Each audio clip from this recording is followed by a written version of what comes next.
ಅಲ್ಲಿ ಸಂಶೋಧನೆ ನಡೀತಾ ಇದೆ.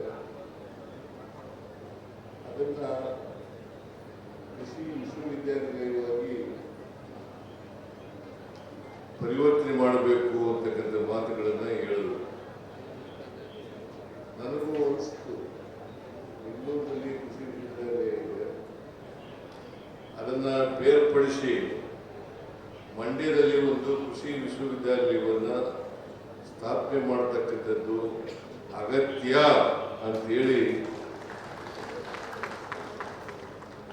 ಇದನ್ನ ಕ್ಯಾಬಿನೆಟ್ ಮುಂದೆ ಮಂಡಿಸಿ, ಕ್ಯಾಬಿನೆಟ್ನಲ್ಲಿ ಕೆಲವು ಮಂತ್ರಿಗಳು ಭಿನ್ನಾಭಿಪ್ರಾಯಗಳನ್ನು ಹೇಳೋದು, ಅವರ ಅಭಿಪ್ರಾಯ ಹೇಳೋದು. ಆದರೆ ನಾನು ಮಂಡ್ಯದಲ್ಲಿ ಕೃಷಿ ವಿಶ್ವವಿದ್ಯಾನಿಲಯ ಆಗಲೇಬೇಕು ಅಂತೇಳಿ ಒತ್ತಾಯಪೂರ್ವಕವಾಗಿ ಹೇಳೋದ್ರಿಂದ ಅವರೆಲ್ಲ ಸುಮ್ಮನೆ. ಹೊಸ ಮಂಡ್ಯ ಜನರಿಗೂ ಖುಷಿಯಾಯಿತು, ಚಲುವರಾಯಸ್ವಾಮಿಗೂ ಖುಷಿಯಾಯಿತು.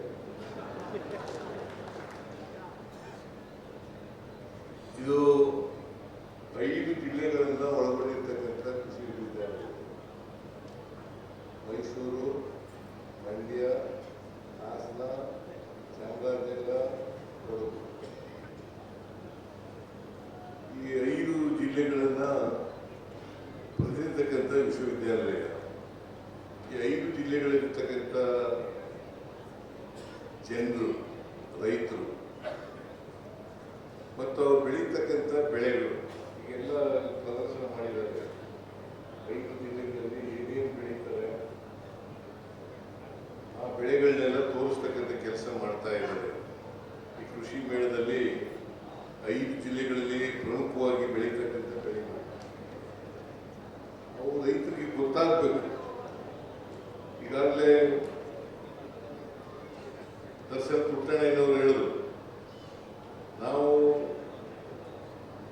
ವಿಶ್ವವಿದ್ಯಾಲಯಗಳಲ್ಲಿ ಏನನ್ನ ಹೊಸ ತಳಿಗಳನ್ನು ಮಾಡ್ತೀವಿ, ಹೊಸದಾಗಿ ಯಂತ್ರೋಪಕರಣಗಳನ್ನು ಬಳಸ್ತೀವಿ, ಇದನ್ನ ರೈತರಿಗೆ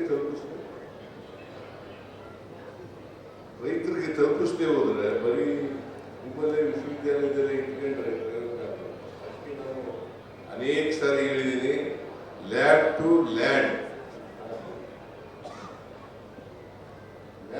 ಲ್ಯಾಬೊರೇಟರಿನಲ್ಲಿ ಏನು ತಯಾರಾಗ್ತದೆ ಅವೆಲ್ಲವನ್ನೂ ಕೂಡ ರೈತರಿಗೆ ತಲುಪಿಸ್ತಕ್ಕಂಥ ಕೆಲಸ ಆಗಬೇಕು. ಯಾಕಂತಂದ್ರೆ ಕೃಷಿ ಪ್ರಧಾನವಾದಂಥ ದೇಶ ಇದೆ. ಸುಮಾರು 78-80% ಕೃಷಿ ಮೇಲೆ ಅವಲಂಬನೆ ಆಗಿದೆ. ಈಗ 60-62%, ಸುಮಾರು 20% ಜನ ಕೃಷಿಯಿಂದ ವಿಮುಖರಾಗಿದ್ದಾರೆ ಅಂತಕ್ಕಂಥ ಮಾತುಗಳನ್ನು ಹೇಳಲಿಕ್ಕೆ ಬಯಸ್ತಾರೆ. ಮಂಡ್ಯ ಕೂಡ ಒಂದು ಕೃಷಿ ಪ್ರಧಾನವಾದಂಥ ಜಿಲ್ಲೆ. ಇಲ್ಲಿ ಕಬ್ಬು, ಭತ್ತ, ರಾಗಿ, ಜೋಳ, ಆಮೇಲೆ ಮೇಯ್ತು, ಸೂರ್ಯಕಾಂತಿ,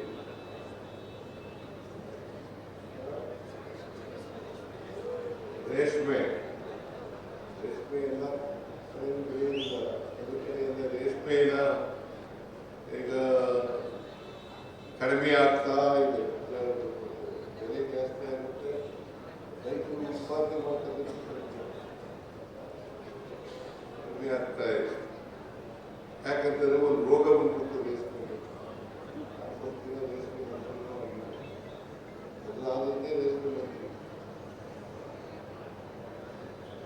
84 ಇಸ್ವಿಯ ಗುರುಗಳ 84ರಲ್ಲಿ ಎಷ್ಟು ವರ್ಷ ಆಯ್ತು? 41 ವರ್ಷ ಆಯಿತು. ನಾನು ಮಂತ್ರಿಯಾಗಿ 41 ವರ್ಷ, ಅಂದರೆ ರಾಜಕಾರಣದಲ್ಲಿ ಸುಮಾರು 45 ವರ್ಷ ಇದ್ದೇನೆ. ಆಮೇಲೆ 5 ವರ್ಷ ತಾಲೂಕು ಮೆಂಬರ್ ಕೂಡ ಆಗಿದ್ದೇನೆ. ನಾನು ಕೃಷಿ ಮೇಲೆ ಅವಲಂಬನೆ ಆಗಿದ್ದಂಥವ್ರು. ನಾನು BSc ಮುಗಿಯುವವರೆಗೆ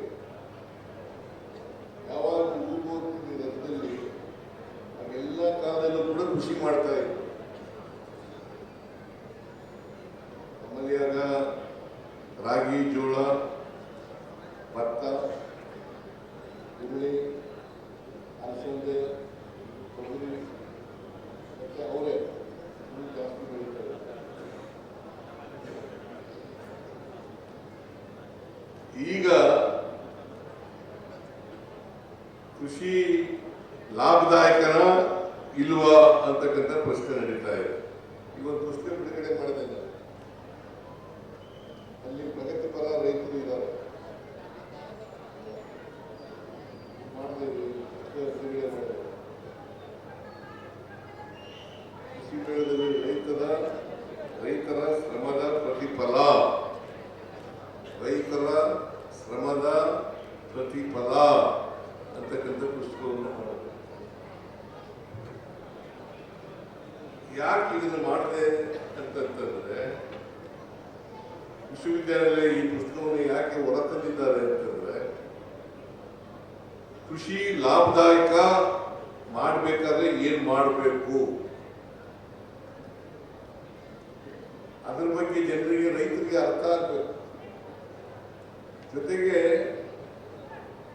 ರೈತರು ತಾವು ಬೆಳೆದಂತ ಪದಾರ್ಥಗಳಿದ್ದಾವಲ್ಲ, ಭತ್ತ ಬೆಳೆಯಲಿ, ಕಬ್ಬು ಬೆಳೆಯಲಿ, ಅದರಲ್ಲಿ ಉಪ ಪದಾರ್ಥಗಳನ್ನು ತಯಾರು ಮಾಡತಕ್ಕಂಥದ್ದು ಕಲಿಬೇಕು. ಮೌಲ್ಯವರ್ಧನೆ ಅಂತ ಕರೀತಾರೆ. ಮೌಲ್ಯವರ್ಧನೆ, ನಾವು ಬೆಳೆದಂತ ಪದಾರ್ಥಗಳನ್ನ, ಈಗ ಭತ್ತ ಬೆಳೆದ್ಬಿಟ್ಟು ಭತ್ತ ಹಂಗೆ ಕೊಟ್ಬಿಡೋದು, ಕಬ್ಬು ಬೆಳೆದ್ಬಿಟ್ಟು ಹಂಗೆ ಕಬ್ಬು ಕೊಟ್ಬಿಡೋದು, ರಾಗಿ ಬೆಳೆದ್ಬಿಟ್ಟು ಹಾಗೆ ರಾಗಿ ಕೊಟ್ಬಿಡೋದು, ಜೋಳ ಬೆಳೆದ್ಬಿಟ್ಟು ಹಾಗೆ ಜೋಳ ಕೊಟ್ಬಿಡೋದು, ಇಂಥ ಪ್ರಯೋಜನ ಆಗೋದಿಲ್ಲ. ಅದಕ್ಕೆ ನೋಡಿ ಪುಕ್ಕಣೆ, ರಸದ ಪುಕ್ಕಣೆ ಇರೋದು. ನಾವು ಮೌಲ್ಯವರ್ಧನೆ ಮಾಡಬೇಕು. ಈ ಮೌಲ್ಯವರ್ಧನೆ ಮಾಡಿದ್ರೆ ಅದು ಹೆಚ್ಚು ಲಾಭದಾಯಕ ಆಗ್ತದೆ ಅಂತಕ್ಕಂಥದ್ದನ್ನು ನಾವೆಲ್ಲ ಅರ್ಥ ಮಾಡ್ಕೋಬೇಕಾಗ್ತದೆ. ಒಂದು, ಹೊಸ ತಳಿಗಳನ್ನು ಉಪಯೋಗಿಸ್ಬೇಕು. ಈಗ ಕೂಲಿ ಕಾರ್ಮಿಕರು ಸಿಗೋದು ಕಡಿಮೆ, ಕಷ್ಟ ಆಗ್ತಾ ಇದೆ. ಅದಕ್ಕೆ ಯಂತ್ರೋಪಕರಣಗಳನ್ನು ಬಳಸ್ತಕ್ಕಂಥದ್ದು ಕೆಲಸ ಕೂಡ ಆಗುತ್ತೆ. ಯಂತ್ರೋಪಕರಣಗಳನ್ನು ಬಳಸಿ ಅದರಿಂದ ಹೆಚ್ಚು ಸಮಯ ಉಳಿತಾಯ ಆಗ್ತದೆ, ಹಣ ಖರ್ಚಾಗ್ತದಲ್ಲ ವ್ಯವಸಾಯಕ್ಕೆ, ಅದು ಕೂಡ ಉಳಿತಾಯ ಆಗ್ತದೆ ಅಂತಕ್ಕಂಥ ಮಾತುಗಳನ್ನ ಈ ಸಂದರ್ಭದಲ್ಲಿ ಹೇಳಲಿಕ್ಕೆ ಬಯಸ್ತಾ ಇದೆ. ಸರ್ಕಾರ ಅದಕ್ಕೆ ಎಲ್ಲ ಉತ್ತೇಜನವನ್ನು ಕೊಡ್ತಾ ಇದೆ, ಎಲ್ಲ ಸಹಕಾರ ಬೆಂಬಲವನ್ನು ಕೂಡ ಕೊಡ್ತಾ ಇದ್ದೀವಿ. ಇದನ್ನ ಮಾಡಬೇಕು. ಬಹಳ ಯುವಕರು, ವಿಶೇಷವಾಗಿ ವಿದ್ಯಾವಂತ ಯುವಕರು, ಕೃಷಿ ಕ್ಷೇತ್ರದಿಂದ ಬಂದಿರತಕ್ಕಂಥ ಯುವಕರು, ಅವರು ಹೆಚ್ಚು ವಿಮುಖರಾಗ್ತಾ ಇದ್ದಾರೆ ಅಂತಕ್ಕಂಥ ಒಂದು ಚರ್ಚೆ ನಡೀತಾ ಇದೆ. ಸೊ ಅನೇಕ ಜನ ಪ್ರಗತಿಪರ ರೈತರಿದ್ದಾರೆ,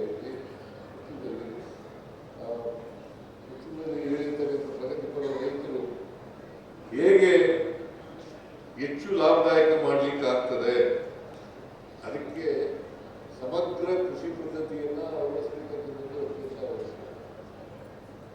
ಜೊತೆಗೆ ಮೌಲ್ಯವರ್ಧನೆ ಮಾಡ್ತಕ್ಕಂಥದ್ದು ಅತ್ಯಂತ ಅಗತ್ಯ. ನಾನು ಅಲ್ಲಿ ಬರುವಾಗ ನೋಡ್ಕೊಂಡು ಬರ್ತಾ ಇರುವಾಗ ಚಲುವರಾಯಸ್ವಾಮಿ ಹೇಳ್ತಾ ಇದ್ರು, ಒಂದೇ ಗಿಡದಲ್ಲಿ 4-5 ಥರದ ಉತ್ಪಾದನೆಗಳು ಬರ್ತವೆ ಅಂತ ಹೇಳ್ತಾ ಇದ್ದು.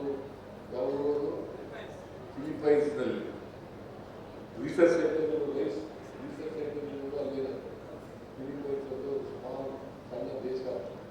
ನಾನು ಹೋಗಿದ್ದೆ ಗೊತ್ತಾಯಿತು. ಆ ಸಣ್ಣ ದೇಶಕ್ಕೆ ಇತ್ತೀಚೆಗೆ ಹೋಗಿ ಬಂದಿದ್ದಾರೆ ಕೃಷಿ ಮಂತ್ರಿ. ಅಲ್ಲಿ ನೋಡ್ಕೊಂಡು ಬಂದು ಹೇಳ್ತಾ ಇದ್ದಾರೆ, ಇಲ್ಲಿ ನೀವು ಕೂಡ ನಿಮ್ಮ ಯೂನಿವರ್ಸಿಟಿನಲ್ಲೂ ಕೂಡ ಇದನ್ನ ಮಾಡಬೇಕು, ಮಾಡಲಿಕ್ಕೆ ಪ್ರಯತ್ನ ಮಾಡಬೇಕಂತ ಹೇಳ್ತಾ ಇದ್ರು. ಅರಳಿ ಕುಮಾರ್ ಹೇಳ್ತಾ ಇದ್ರು, ನಾವು ಈಗಾಗಲೇ ಪ್ರಾರಂಭ ಮಾಡಿದ್ದೀವಿ, ಒಂದೇ ಗಿಡದಲ್ಲಿ 2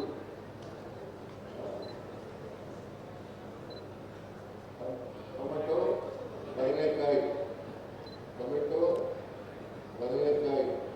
ಟೊಮೆಟೊ ಮತ್ತು ಬದನೆಕಾಯಿ ನೋಡಿದ್ರೆ ನೀವೆಲ್ಲ ಏನ್ರಿ ಮಾತಾಡೋದಿಲ್ವಲ್ಲ? ಅದು ಅರಣಿ ಕುಮಾರ್ ಹೇಳ್ತಾ ಇರೋದು ಸರಿನಾ ಇಲ್ವಾ? ಅರಣಿ ಕುಮಾರ್ ಹೇಳ್ತಾರೆ, ಒಂದೇ ಗಿಡದಲ್ಲಿ ನಾವು ಕೂಡ ನಮ್ಮ ಯೂನಿವರ್ಸಿಟಿನಲ್ಲಿ ಸಂಶೋಧನೆ ಮಾಡಿರ್ತಕ್ಕಂಥದ್ದು ಒಂದೇ ಗಿಡದಲ್ಲಿ ಬದನೆಕಾಯಿ ಮತ್ತು ಟೊಮೆಟೊ 2 ಬೆಳೀಲಿಕ್ಕೆ ಸಾಧ್ಯ ಆಗ್ತದೆ. ಅಂದ್ರೆ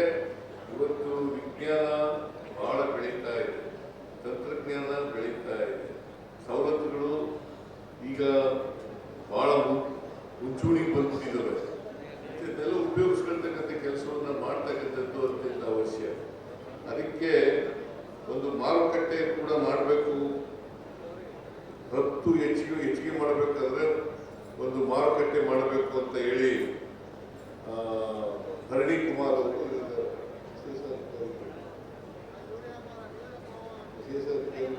ಯೂನಿವರ್ಸಿಟಿಯವರು ಮೈಸೂರಿನಲ್ಲಿ ಕೃಷಿ ಉತ್ಪನ್ನಗಳ ರಫ್ತು ಹೆಚ್ಚಿಸಲು ಕೃಷಿ ಮಾರುಕಟ್ಟೆ ಬಗ್ಗೆ ಅಂತಾರಾಷ್ಟ್ರೀಯ ಸ್ಯಾಂಡ್ವಿಚ್ ಸ್ನಾತಕೋತ್ತರ ಪದವಿಯನ್ನು ಪ್ರಾರಂಭಿಸಲು ಅಂತ ಸಲಹೆ ಕೊಟ್ಟಿದ್ದಾರೆ, ಪ್ರಾರಂಭ ಮಾಡಬೇಕು ಅಂತ. ನಾನು ಇದರ ಬಗ್ಗೆ ಗಂಭೀರವಾಗಿ ವಿಚಾರ ಮಾಡಿ ಮುಂದಿನ ವರ್ಷ ಇದನ್ನು ಪ್ರಾರಂಭ ಮಾಡಲಿಕ್ಕೆ ಪ್ರಯತ್ನ ಮಾಡುತ್ತೇನೆ.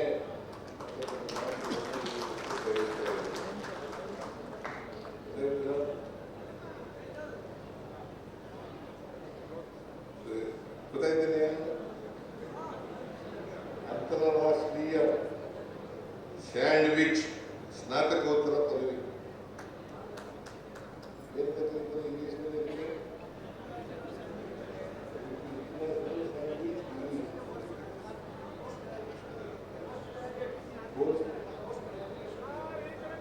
ಅದನ್ನ ಮಾಡ್ತಕ್ಕಂಥ ಪ್ರಯತ್ನವನ್ನ ಮಾಡ್ತೇನೆ, ಯೂನಿವರ್ಸಿಟಿಗೆ ತಿಳಿಸ್ತೇನೆ ಅಂತಕ್ಕಂಥ ಮಾತುಗಳನ್ನ ಈ ಸಂದರ್ಭದಲ್ಲಿ ಹೇಳಲಿಕ್ಕೆ ಬಯಸ್ತಾ ಇದ್ದಾರೆ.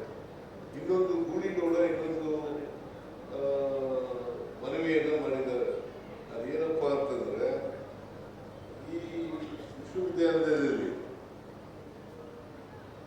ಪುಟ್ಟಣಯ್ಯ ಶಾಸಕರಿದ್ದರಲ್ಲ, ಅವರು ಕೃಷಿಕರಾಗಿದ್ದರು, ಒಳ್ಳೆ ಕೃಷಿಕರಾಗಿದ್ದರು. ಅವರು ಶಾಸಕರು ಆಗಿದ್ದರು. ರೈತ ಸಂಘದಲ್ಲೂ ಕೂಡ ಇದ್ದರು. ನನಗೆ ಜೂನಿಯರ್, ನಾನು ರೈತ ಸಂಘದಲ್ಲಿದ್ದೆ. ನಾನು ರೈತ ಸಂಘ ಆದಾಗ ರಂಗಸ್ವಾಮಿ ಜೊತೆ ಮೈಸೂರು ಜಿಲ್ಲೆಯಲ್ಲಿ ಮೊದಲನೇ ಪ್ರಧಾನ ಕಾರ್ಯದರ್ಶಿ ನಾನೇ.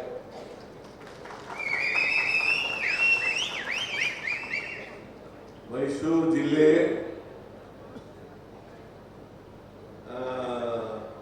ನಮ್ಮ ಚಾಮರಾಜನಗರ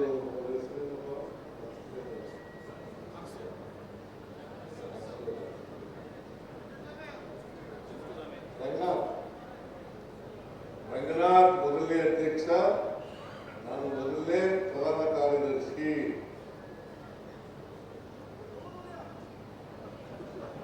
ರೈತ ಸಂಘದ ಚಾಮರಾಜನಗರ ರಂಗನಾಥ್ ಅವರು ಮೊದಲನೇ ಅಧ್ಯಕ್ಷರು, ನಾನು ಮೊದಲನೇ ಪ್ರಧಾನ ಕಾರ್ಯದರ್ಶಿ. ಅದರಿಂದ ಇವತ್ತು ನಮಗೆ ಕೃಷಿ ಬಗ್ಗೆ ಅಪಾರವಾದಂಥ ಕಾಳಜಿ ಇದೆ. ಅದಕ್ಕೆ ಕೃಷಿ ಇದೆಯಲ್ಲ, ನಮ್ಮ GDPಗೆ ಪ್ರಧಾನವಾಗಿ